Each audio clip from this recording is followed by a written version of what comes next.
మన దేశంలో అవార్డులు రివార్డులు ఎవరికి వస్తాయి అంటే రాజకీయ పలుకుబడి ఉండాలి. సో కొంత గొప్ప సరే నిజంగా ఆ వర్గంలో పనిచేసిన వాళ్ళకి ఆ కళల్లో కావచ్చు విద్యలో కావచ్చు వర్క్ చేసిన వాళ్ళకి అవార్డ్స్ వస్తాయి. అది ఎంత అంటే ఒక 10% మంది మాత్రమే. మిగతా వాళ్ళందరికీ కూడా ఏ విధంగా ఇస్తారంటే అయితే వాడు పోయిన తర్వాత ఇస్తారు. ఉన్నప్పుడు రావాలంటే మాత్రం చాలా కష్టం. రాజకీయాల పలుకుబడి ఉండి చేసుకోగలిగితే వాళ్ళకి అవార్డ్స్ వస్తాయి. ఇప్పుడు ఉదాహరణకు చూసినప్పుడు బాలకృష్ణకి పద్మభూషణ్ అవార్డు ఇవ్వటం కావచ్చు, లేదా అజిత్ కుమార్కి ఇవ్వటం కావచ్చు. సో ఈ పద్మ అవార్డ్స్ పద్మభూషణ్, పద్మవిభూషణ్, అలాగే పద్మశ్రీ అవార్డు ఇచ్చినప్పుడు చూస్తే కొంతమందిని మర్చిపోయారు జనాలు. మరి వాళ్ళకి అవార్డ్స్ ఇచ్చారు, ఎందుకు ఇచ్చారు అర్థం కావట్లేదు. అలాగే సినిమా యాక్టర్లకు ఇచ్చినప్పుడు మరి బాలకృష్ణ మీద ఎన్ని విమర్శలు ఉన్నాయి చూసిరు. అంటే కళామ తల్లికి సేవ చేసిను అంటే ఎలాంటి సేవ చేసారు కూడా చెప్పాల్సిన అవసరం వస్తుంది. ఎలాంటి సినిమాలు తీసిర్రు, దానిలో ఎన్ని సందేశాలు ఇచ్చే సినిమాలు ఉన్నాయి, డెఫినెట్గా చూడాల్సిన అవసరం ఉంది. అంటే ఇంతకంటే గొప్ప నటులు, ఇంతకంటే మంచి నటులు ఎవరు కనిపించలేదా? అంటే తెలుగుదేశం పార్టీకి సంబంధించిన వ్యక్తి కాబట్టి బాలకృష్ణకి ఇచ్చిర్రా? అలాగే ఇంకో విధంగా అంటే ఏ విధంగా పార్టీకి బెనిఫిట్ అవుతుందో బీజేపీ దృష్టిలో పెట్టుకొని, లేదా ఒకనప్పుడు కాంగ్రెస్ దృష్టిలో పెట్టుకొని, ఏ పార్టీ అధికారంలో ఉంటే వాళ్ళ అధికారానికి భజన చేసే వాళ్ళందరినీ చూజ్ చేసుకొని వాళ్ళకి అవార్డులు, పద్మ అవార్డులు ఇస్తున్నారా లేదా ఇతర అవార్డులు ఇస్తున్నారా అని అర్థం కాదు. సరే ఓవరాల్గా 100% అట్లా ఇస్తున్నారని మనం అనలేం. కానీ ఓవరాల్గా చూసినప్పుడు ఒక అధ్యాపక వృత్తిలో ఉన్న వాళ్ళకి ఎవరికైనా ఇవ్వంగా మీరు విన్నారా?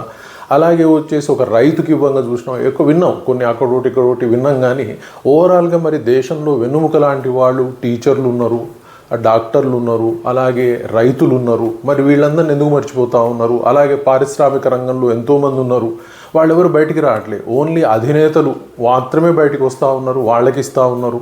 అలాగే వచ్చేసి చూస్తే సినిమా యాక్టర్లకి ఇవ్వటంలోనైతే కంప్లీట్ స్థాయిలో ఏ విధమైన పాలిటిక్స్ ఉన్నాయో అందరికీ కనిపిస్తూ ఉంది.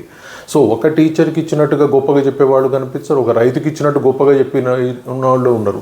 ఎక్కడో ఒక చోట సరే తడుక్కుమని మెరుస్తూ ఉంటారు. ఓవరాల్గా చూసినప్పుడు ఈ అవార్డులు డిక్లేర్ చేయగానే మర్చిపోయిన వాళ్ళు, చనిపోయిన వాళ్ళకి కనిపిస్తూ ఉంటాయి తప్పితే రాజకీయ పలుకుబడి ఉన్న వాళ్ళకి కనిపిస్తూ ఉంటాయి తప్పితే ఒరిజినల్గా ప్రజాసేవ చేసిన వాళ్ళు, కళలకు సేవలు చేసిన వాళ్ళు, సమాజంలో ముఖ్యులుగా ఉన్న వాళ్ళకి మాత్రం అవార్డులు ఇస్తున్న తారకాణం అయితే కనిపించట్లేదు. మరి రాజకీయాలు ఉన్నంతకాలము దేశాభివృద్ధిలో వీళ్ళందరూ ఏ విధంగా పనిచేస్తారనేది అర్థం కాలేదు. కానీ పాపం వాళ్ళ పని వాళ్ళు చేస్తూ పోతూ ఉన్నారు. వీళ్ళు మాత్రం రికగ్నైజ్ చేయరు, వాళ్ళకి గౌరవం ఇవ్వరు. ఇది భారతదేశంలో ఈ రాజకీయ రంగంలో జరుగుతున్నటువంటి ఈ అస్తవ్యస్తమైన అవార్డుల గోల ప్రజలను అవమానిస్తున్నట్టుగా ఉంది. యాక్చువల్గా చేయకపోయినా నష్టం లేదు, ఎవరేం ఫీల్ అవ్వరు. కానీ చేసి అవమానించడం అనేది సరైన విధానం కాదు. ఒక అవార్డు ఇచ్చినప్పుడు ఆ వ్యక్తి ఏ విధంగా మాట్లాడతాడు, ఏ విధంగా బిహేవ్ చేస్తాడు, మరి ఇవే మాటలు ఇవే బిహేవియర్లు బయట వాళ్ళు అడాప్ట్ చేసుకోవాలనేది అందరూ ఆలోచించాల్సిన అవసరం ఉంది.